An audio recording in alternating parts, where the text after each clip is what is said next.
24 horas con Liz Valareso y Gabriela Galárraga. Miércoles 14 de agosto, amigos, muy buenas tardes, bienvenidos. Una ola de acciones de protección buscan frenar el concurso de selección de jueces de la Corte Nacional de Justicia envuelto en escándalos por supuestos errores en puntajes y en la contratación de una empresa fantasma que elaboró las pruebas de confianza. Ni la dueña de la empresa ni su gerente registran pago de impuestos. Las dudas sobre el concurso para jueces de la Corte Nacional de Justicia provocan malestar entre los propios postulantes que buscan ponerle freno al concurso o regresarlo a una fase anterior que les genere confianza. Luego de conocerse que el Consejo de la Judicatura contrató a una empresa fantasma para la elaboración de las pruebas de confianza, las dudas se vuelven gritos. El concurso debe parar, dice Miguel Molina, director de la Escuela de Derecho de la Universidad Internacional del Ecuador. ¿Qué hacer en este punto con toda esta serie de irregularidades detectadas? Bueno, una opción podría ser retrotraer el concurso hacia el inicio a fin de garantizar que las distintas fases realmente puedan cumplir con los principios constitucionales para la elección de jueces de una alta corte y también para que haya una suficiente veeduría y control por parte de la ciudadanía que permita verificar que estos procesos se llevan a cabo de modo transparente. Revisado el informe de las pruebas de confianza, resulta que del personal asignado por la empresa Métricas Web no son personas que cuenten con un título universitario, menos aún de psicólogos o algo que se le parezca. Ni la dueña de la firma contratada por el Consejo de la Judicatura ni su gerente, que se sabe es el yerno, han generado el pago de impuesto a la renta o actividad económica que se evidencie en rentas internas. Es más, el gerente Pedro Urquizo Salamea, quien desde hoy restringió el acceso a sus redes, administra también la empresa Cogrual, de venta de comidas. Pero son quienes evaluaron a los postulantes a jueces de la más alta Corte de Justicia del país. Eso no puede generar más que preocupación a la ciudadanía y la certeza de que el concurso es manipulable. ¿Por qué? Porque la empresa que hace pruebas tan rigurosas como las de confianza no existe. Pero el pasado mes de mayo, la presidencia de la Judicatura de Álvaro Román ignoró la propuesta de la Asociación Ecuatoriana de Psicólogos que pretendió apoyar en este proceso. La firma israelita Logical Commander, también con expertise en pruebas de confianza y detección de riesgos, se ofreció a generar un piloto y demostrar sus herramientas en el contexto de este concurso. La presidencia de Álvaro Román también lo ignoró, terminando por contratar a Métricas Web, que como evidenciamos apenas existe en los registros. No obstante, desde el Observatorio de Derechos y Justicia, María Dolores Miño cree que el problema no solo está en el escándalo de las pruebas de confianza. ¿Por qué? Porque hay discordancias entre ciertos postulantes a los cuales, por ejemplo, se les permite ingresar documentos posteriormente cuando el reglamento decía otra cosa y a otros no. En realidad ya hay tantas sombras de dudas sobre este concurso como tal que será muy difícil que este concurso arroje un grupo de jueces que esté absolutamente desprovisto de sospechas. Pronunciamiento similar al de la Comisión Anticorrupción, que desde ya rechaza que se siga adelante con un concurso lleno de vicios, un proceso que busca a los mejores jueces para la Corte Nacional de Justicia y que en una de sus fases encargaron tal responsabilidad a expertos en nada.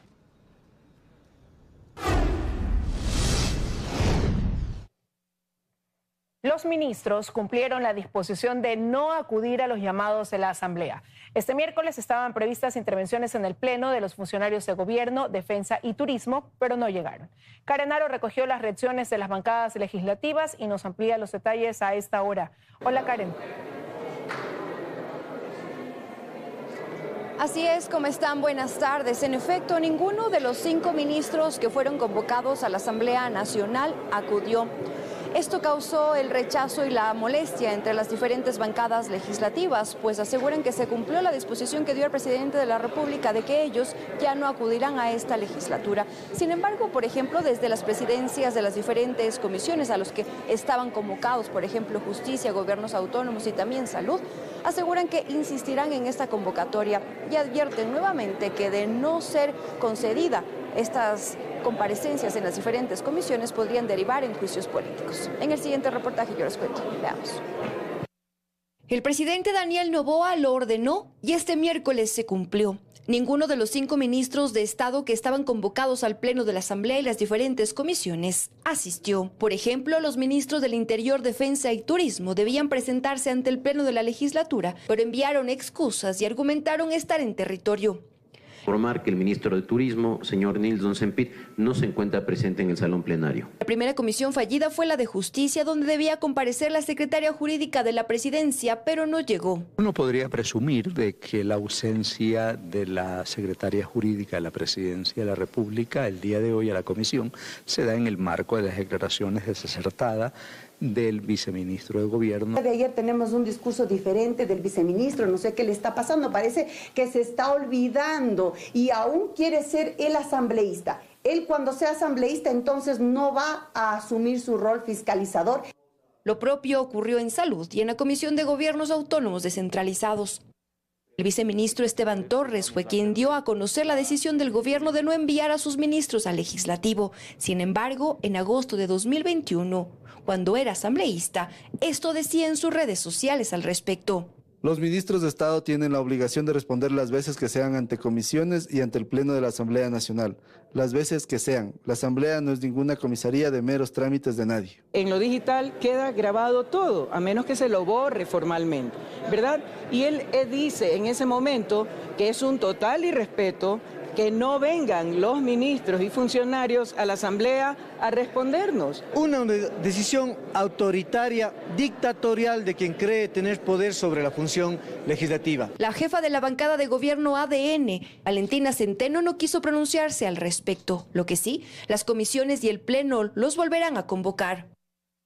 Y bien, para finalizar, es importante contarles que esta mañana en el Pleno de la Asamblea Nacional en Comisión General participaron los afectados por todavía la presencia de los mecheros en la Amazonía ecuatoriana, pues hay que recordar que hay una sentencia por parte de la Corte Constitucional que ordena el apagado de los mismos. En las siguientes emisiones les estaremos contando los detalles.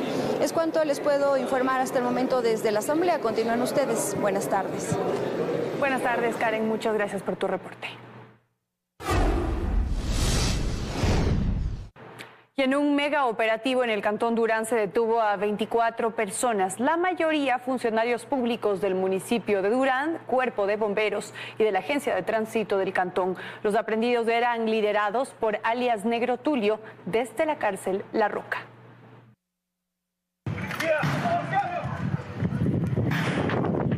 Dentro de esta casa ubicada en el Cantón Durán fue detenido Peter Plaza, miembro activo del Cuerpo de Bomberos.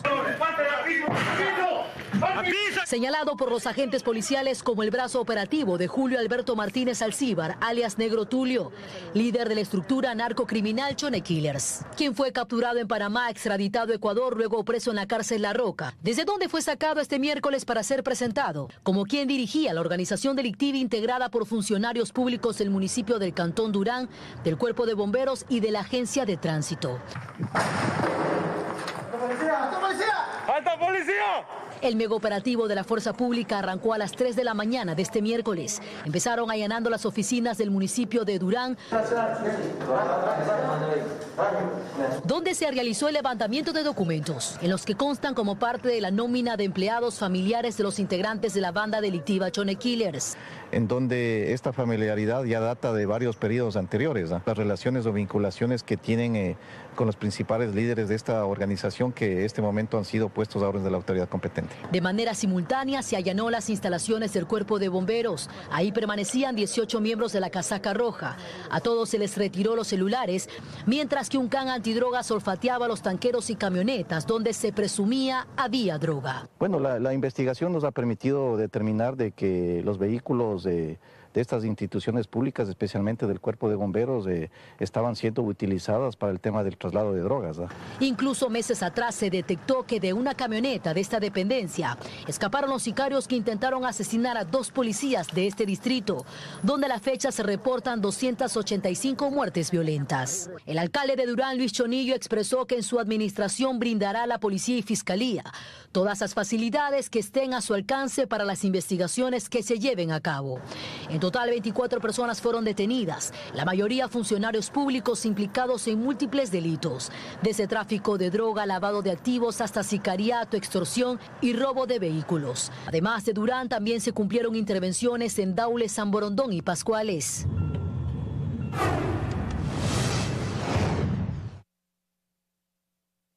Varios allanamientos se realizan en minas del cantón Camilo Ponce Enríquez en la provincia de La Suay tras la masacre reportada el martes y el hallazgo de una cabeza humana en Machala relacionada con esta matanza. Vamos a hacer contacto con Ricardo Alcíbar, él se encuentra en esa localidad para darnos más detalles a esta hora. Hola, Ricardo. Así es, ¿qué tal? Muy buenas tardes. Estamos justamente en la mina La Tormenta, perteneciente al cantón Camilo Ponce Enríquez en la provincia de La Suay. Para llegar a este punto tuvimos que recibir resguardo por parte del Comando Conjunto de Fuerzas Armadas, los cuales también intervinieron en otra mina cuando se reportó ayer en horas de la mañana una masacre que dejó a 5 personas asesinadas y 3 más heridas. Ante lo que ha sido esta cobertura periodística en compañía con el bloque de seguridad, les hemos preparado un reportaje. Veamos. Por este camino de tercer orden que conduce a las minas de Camilo Ponce Enríquez, ingresamos a bordo de un vehículo blindado. El primer punto intervenido fue la mina La Tormenta. Aquí inteligencia militar determinó que habían miembros de la estructura terrorista Los Fatales. Al llegar solo se encontró platos con comida en descomposición, colchones y grafitis de la banda. Mientras inspeccionaban los espacios, las autoridades policiales confirmaron que en Machala se encontró una cabeza humana, presuntamente de una de las víctimas mortales de la reciente masacre reportada la mañana del martes 13 de agosto. En la mina Lomas de Jerusalén, a tan solo 3 minutos de donde nos encontrábamos. Allí 5 hombres fueron asesinados y 3 resultaron heridos, y donde además militares capturaron a 3 terroristas. Uno de ellos fue abatido en el cruce de balas, involucrado en esta nueva masacre que ocurre en medio de un estado de excepción y toque de queda, focalizado para este cantón de la provincia de Azuay. Existen diferentes bocaminas que conectan con estas minas. Entonces es muy difícil. Hace un mes aproximadamente se reportó una masacre en la mina La Tormenta, donde 4 personas fueron asesinadas y otras secuestradas por un grupo de terroristas que tomaron a la fuerza el control de la actividad minera para la extracción de oro en este punto. Estas bandas delincuenciales realizan así lo que son secuestros para poder sacar el oro con esas personas que conocen de ese trabajo. Y adicional también realizan masacres, ya que a veces estos grupos como son divididos. También el pasado 26 de junio, 8 personas fueron asesinadas y algunas desmembradas en una mina de Santa Marta. El bloque de seguridad ha identificado a 3 estructuras terroristas que se disputan aquí el control de la minería ilegal. En lo que va del año se han reportado alrededor de 50 muertes violentas en Camilo Ponce Enríquez, principalmente por la lucha de territorios. Además de esto, el Comando Conjunto de Fuerzas Armadas hace un llamado a la ciudadanía para denunciar a través de la línea de emergencias EQ 911 de manera anónima a todo miembro de estructura terrorista que esté vinculado a las actividades de minería ilegal o cualquier evento delictivo, para poder contrarrestar a estos grupos de delincuencia organizada que mantienen atemorizadas a una comunidad completa. Hasta acá la información desde el cantón Camilo Ponce Enríquez en la provincia de La Suay. Regresamos a estudio con más. Muy buenas tardes. Muy buenas tardes, Ricardo. Gracias por tu reporte. Les contamos que los restos de una embarcación pesquera reportada como desaparecida el fin de semana en Puerto Bolívar, en la provincia del Oro, fueron recuperados. Los cuerpos de 6 de sus tripulantes fueron encontrados, pero aún faltan otros 9.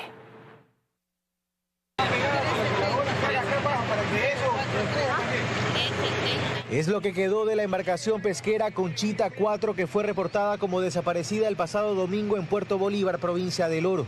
Sus restos fueron remolcados al muelle de esa localidad, con la ayuda de pescadores y personal uniformado.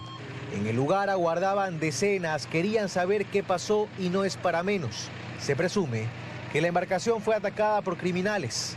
Y es que no solo se han encontrado los restos calcinados del navío, sino que los cuerpos de 7 de sus tripulantes, algunos con signos de tortura, han sido localizados en diferentes puntos de esta zona costera desde el fin de semana, en que familiares denunciaron su desaparición. A bordo se presume que iban al menos 15 personas. Se presume, porque a decir de las autoridades, el capitán de la embarcación no notificó del zarpe. Las labores de búsqueda continúan. ya se tiene coordinado con Fiscalía, Policía Nacional, para hacer las indagaciones que correspondan, si es que existe algún elemento que nos permita al menos conocer qué sucedió. Aunque para algunos familiares de los pescadores que con foto en mano se acercaron a este lugar, la esperanza de encontrarlos con vida es poca. Mi esposo, padre de 3 hijas, un hombre que tenía 20 años en el mar trabajando y siempre lo hacía por su hogar, por su familia. Lo que queremos es que nos ayuden, que por favor se apiaden de nosotros. Solamente queremos que nos ayuden a saber el resultado de cada quien. En Puerto Bolívar, la violencia en torno a esta actividad no es nueva. En 2018 y 2019, por ejemplo, este noticiero reportó desde encuentros armados entre tripulantes de los llamados barcos bolicheros y pescadores artesanales,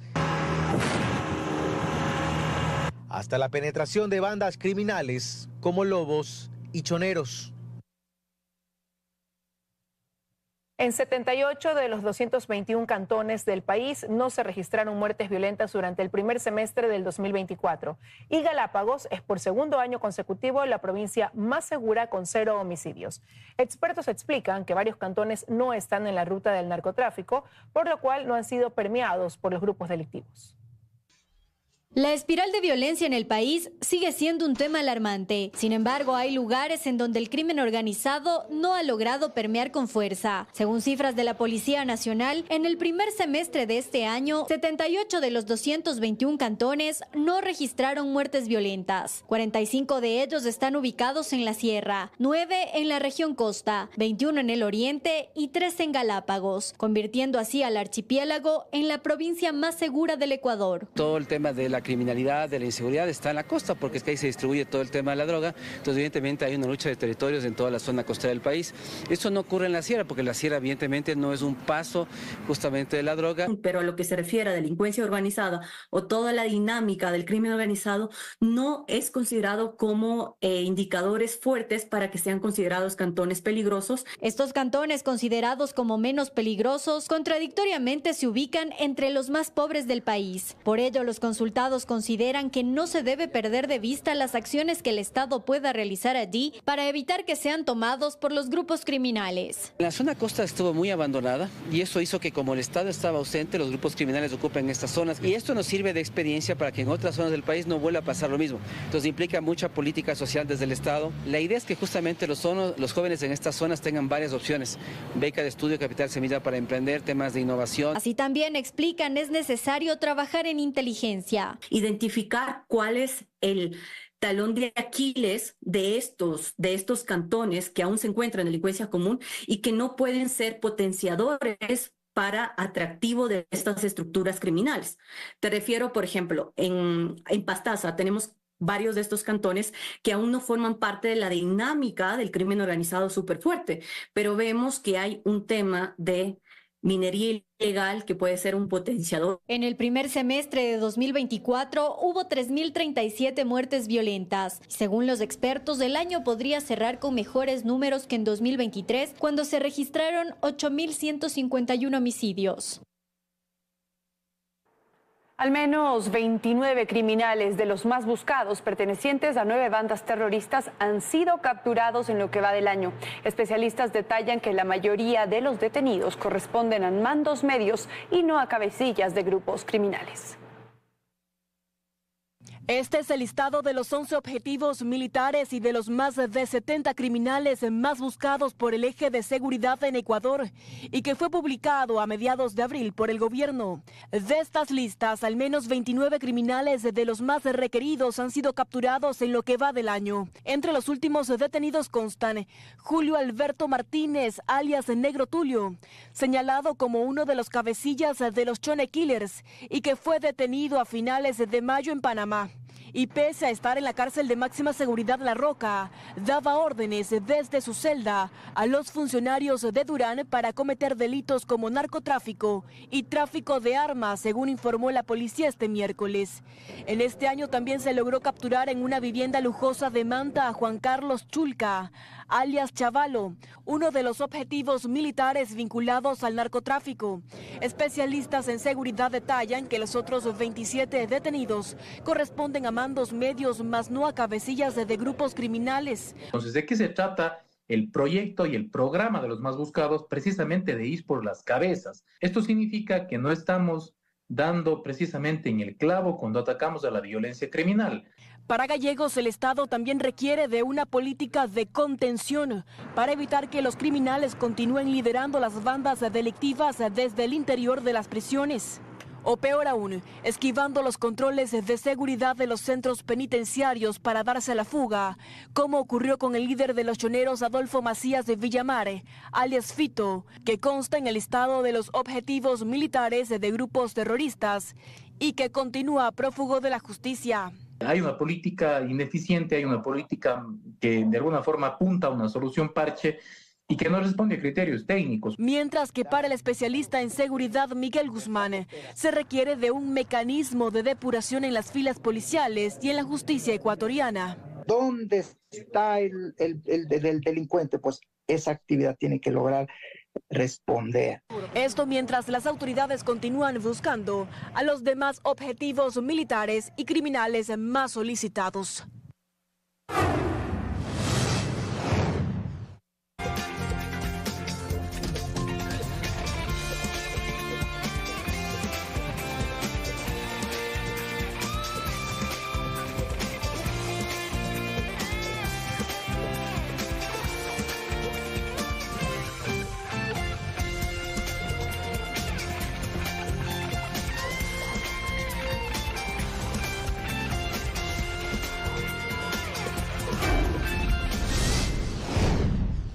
Seguimos. Y esta mañana se realizó el lanzamiento oficial de las primeras 2.000 becas de apoyo académico en educación superior. El evento contó con la presencia del presidente Daniel Noboa, quien reafirmó su compromiso con la educación del país.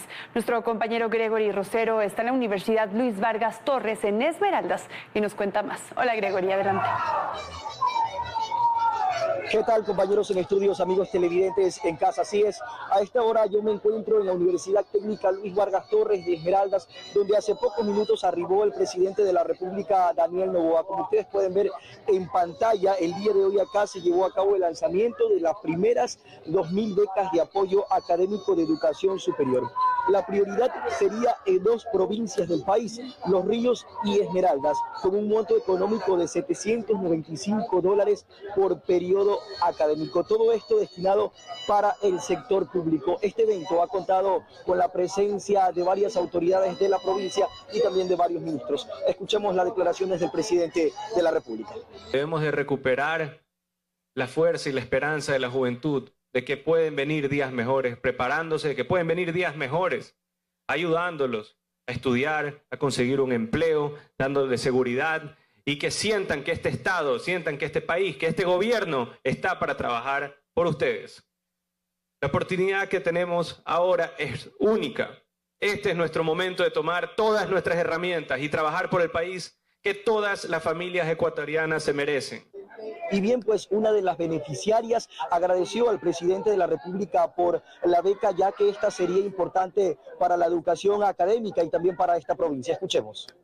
Gracias al presidente que nos ha ayudado a mí, a mis compañeros y a mi ciudad con esta beca, muchos podemos seguir con nuestros estudios, tener una carrera universitaria y un título de 3er nivel.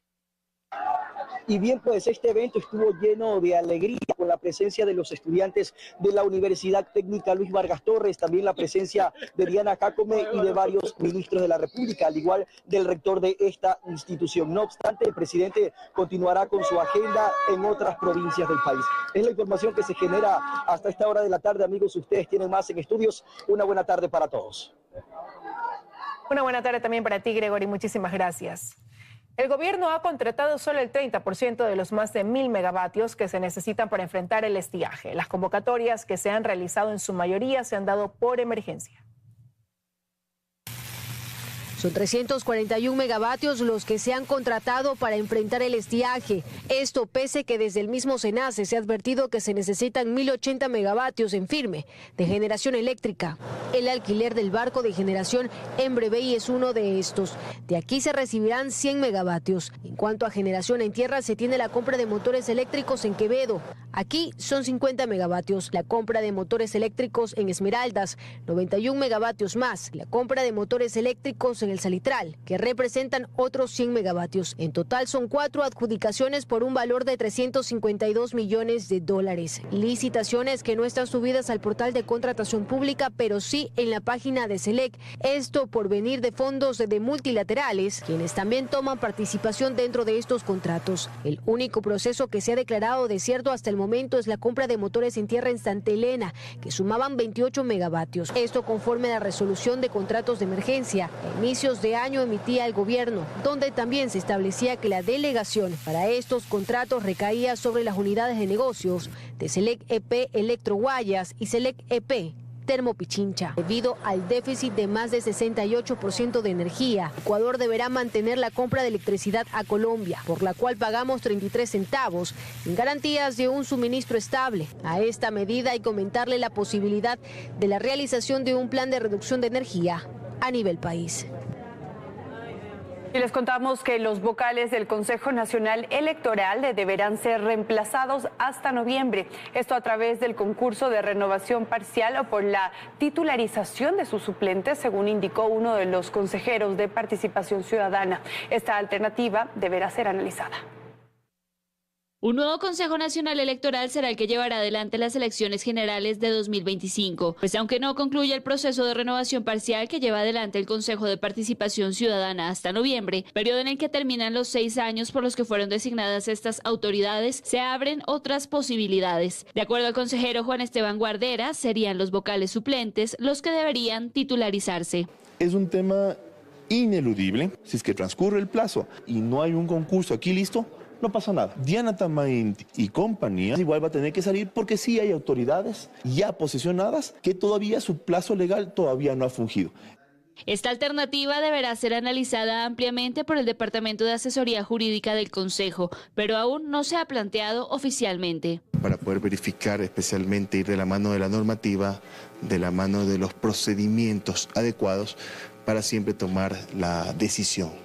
Para la expresidenta del Consejo de Participación Ciudadana, Nicole Bonifaz, esta no es una opción viable, pues se deben simplemente continuar con los concursos de renovación parcial y total por separado. No se trata simplemente de lanzar estas teorías al aire, porque si vamos a eso, entonces el próximo suplente que vamos a designar, porque hoy va a ingresar esa moción para designar al tercer suplente, cumpliría funciones en 6 años. Entonces hay cosas que tenemos que analizar. Mientras tanto, el proceso de renovación parcial avanza con 165 candidatos. En los próximos días se deberá notificar a las universidades para que un grupo de catedráticos realice el banco de preguntas. Se estima que el concurso concluirá hasta finales de este año.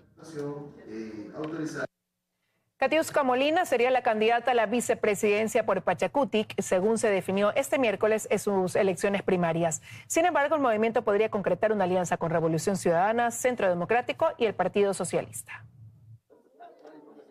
Leonidas Issa y la manabita Katiuska Molina sería la fórmula presidencial del movimiento Pachacutic para las elecciones generales de 2025. Así se definió este miércoles durante sus primarias realizadas en su sede en la capital. Todos somos pueblo y buscamos una sola alternativa: sacar este país adelante de la injusticia, de todo un pueblo que busca sanar esta inseguridad, que es compromiso y es deuda de nosotros como ciudadanos sacar este país adelante. Mientras que la lista de asambleístas nacionales estaría liderada por Fernando Cerón, presidente de la Casa de la Cultura. Sin embargo, Issa adelantó que esta decisión podría cambiar, pues aún buscan alianzas con otros movimientos de izquierda. Las condiciones en este momento con los movimientos y partidos políticos de izquierda, los que estén dispuestos a sacar adelante el país sin condicionamientos, vamos a ver hasta dónde avanza. En este momento lo que estoy diciendo es que ha habido un avance en el tema del programa de gobierno, el proyecto de país que deben ser sostenidas. Hasta ahora, según confirmó el movimiento, las conversaciones se han mantenido con Revolución Ciudadana, Centro Democrático y el Partido Socialista Ecuatoriano, aunque las candidaturas por ahora no se han mencionado. La idea es Primera etapa, construir esta propuesta, este programa de gobierno con acuerdos mínimos. Segunda etapa, que de todos estos 4 movimientos de izquierda se pueda sacar un binomio presidencial. Existe esa buena voluntad de los partidos y movimientos políticos, porque es el momento de unirnos toda la izquierda. Está previsto que este viernes 16 de agosto se conozcan los resultados de estos diálogos y, de ser el caso, se registre una alianza que, según el cronograma, será del 17 al 30 de este mes. Y por su parte, el Partido Socialista Ecuatoriano confirmó a su binomio de cara a las elecciones generales del 2025. El abogado guayaquileño Pedro Granja se postulará como candidato a la presidencia, acompañado de Verónica Silva, especialista en ciencias políticas y docente, quien es militante de esa organización política. Las primarias del Partido Socialista Ecuatoriano continuarán esta semana para definir candidatos a la Asamblea y al Parlamento andino. Estamos de regreso con más información para contarles que en 9 meses la Contraloría General del Estado recaudó $16 millones por glosas por responsabilidades civiles y administrativas. Sin embargo, la cartera por cobrar es de más de 500 millones. Así lo sostienen y dicen que en administraciones anteriores se realizaron procesos y no se recuperó el dinero público. Es millonaria la cifra que la Contraloría General del Estado debe recuperar por concepto de glosas impuestas por responsabilidades civiles y administrativas. En total, $521 millones, de los cuales desde noviembre hasta la fecha se han cobrado 16 millones. Ha habido un crecimiento significativo al punto de que solamente durante el mes de julio se cobró un valor superior a lo que se cobró durante el año 2023. Llegamos a los $5.9 millones. En el 2023 el año completo fue 5.6 millones. Diego Pacheco, director nacional de recaudación y coactivas, sostiene que están haciendo un trabajo ágil para así recuperar los dineros públicos. Salieron a la luz más de 12.000 títulos de crédito por deuda nueva que suman más de $100 millones que antes estaban represados. Desde la Comisión Anticorrupción creen que falta trabajo por hacer. Hay instituciones como Petroecuador, como CELEC, como el propio Consejo Nacional Electoral, a los cuales hay que hacer las auditorías de manera inmediata y urgente, porque además tienen acumulados años que no ha ocurrido absolutamente nada. Allí hay volúmenes de recursos manejados y ciertamente Contraloría debe poner énfasis en estas instituciones. En la institución además reconocen que la Contraloría no debe continuar siendo un ente de persecución que genera temor en los funcionarios públicos y los induce a no ejecutar presupuestos, firmar contratos, entre otras acciones que pueden estar sujetas a responsabilidad civil, administrativa e incluso penal. Esta apreciación estaba fundamentada sobre la base de las acciones que tomaron los contralores anteriores, pero esa realidad se está cambiando de a poco y por eso también el señor Contralor General del Estado está impartiendo inclusive en forma personal capacitaciones. Los dineros recaudados pasarán a la cuenta única del Tesoro Nacional y, según explicó Pacheco, deben ser utilizados para financiar la lucha contra la corrupción. Ecuador se ubica en el 8º puesto de países que comercializa criptomonedas. El Banco Central advirtió que este tipo de activo digital no es legal en nuestro país. ¿Recuerda usted las extensas filas de personas en la calle Panamá? Y el famoso lector de iris, este boom, se registró el pasado 29 de junio en Guayaquil, cuando en videos de redes sociales se visualizaba la aglomeración de personas por $30. Este monto lo entregaba el proyecto WorldCoin. A nivel internacional, esta empresa compensa con criptomonedas a usuarios por verificarse en su sistema de escaneo de iris. Pero, ¿qué son las criptomonedas? Las criptomonedas son activos digitales descentralizados, al no estar controladas ni respaldadas por ningún banco central. El precio de las criptomonedas está sujeto a oscilaciones del mercado de divisas. Ecuador se ubica en el 8º lugar según un estudio de la empresa internacional Chainalysis, con un aproximado de $7.000 millones en criptomonedas. WorldCoin en Ecuador tiene 8 oficinas, 4 en la ciudad de Guayaquil y 4 en Quito. En Guayaquil, las oficinas están ubicadas en la Ciudadela Samanes, Garzota, Centenario y en la calle Panamá. Recorrimos las sucursales ubicadas estratégicamente en el norte y en el sur de la ciudad. No se visualiza la presencia exagerada de personas, pero sí dialogamos con una clienta que nos comenta su experiencia. Hasta el momento, ¿cuál ha sido la ganancia que tiene esta empresa? Son 120 más un bono adicional que ellos te dan ahora de $102. Invitas a personas y ellos te pagan un adicional por cada persona que te invite. En el país, este tipo de moneda virtual no es legal. Así lo determina el Banco Central, que realizará la denuncia por su uso ilegal en el país e invita a la ciudadanía a no aceptar este método como pago. Tras análisis de laboratorios, la Agencia de Regulación y Control detectó un nuevo producto contaminado, en esta ocasión con bacterias. Se trata del lote 130 de agua purificada sin gas. El ente de control solicitó el retiro inmediato del producto. En redes sociales se viralizan videos en el que se observa cómo las personas sin ningún tipo de control sanitario embotellan agua para luego ser comercializadas. ARCSA dio a conocer que detectó parámetros elevados de bacterias de la clase aerobios mesófilos en el lote 130 del producto que corresponde a agua purificada, envasada y sin gas. Dentro de nuestros perfilamientos del riesgo, los productos lácteos son susceptibles a un perfilamiento del riesgo alto, así como también el agua embotellada, porque es directamente para el consumo y puede ser durante la cadena de producción fácilmente susceptible a alguna contaminación. La autoridad pertinente menciona que dentro del procedimiento legal se solicita el retiro inmediato del lote reportado como peligroso de los lugares de expendio. Y también se inicia un proceso administrativo con la empresa que lo fabrica, con la finalidad de garantizar de que no existan nuevos lotes que pudieran tener este tipo de desviación. En el 2024 se han realizado 771 análisis de nivel 2 a productos alimenticios, de los cuales 28 lotes de productos se encuentran con incumplimientos y 11 de ellos pertenecen al grupo de agua. Este perfilamiento del riesgo se basa en el tiempo de caducidad, la rotación o el consumo que tenga la población, algún tipo de susceptibilidad a contaminantes o también las fechas cortas de expiración. El riesgo es evidente y el consumo de estos productos pueden afectar la salud de las personas a corto o largo plazo. Así lo indica el doctor Miguel Soria, especialista en gastroenterología. Puede tener dos tipos de patologías, las agudas y las crónicas. Las agudas son aquellas que se caracterizan por producirse en corto tiempo, es decir, el paciente ingiere el agua y después de 6 o 24 horas puede presentar náuseas, vómitos, dolor abdominal y diarrea. A nivel crónico, lo que mayormente puede producir es una enfermedad neoplásica, que es el cáncer gástrico. El ente de control exhorta a la ciudadanía a realizar las denuncias respectivas en el caso de visualizar algún incumplimiento sanitario.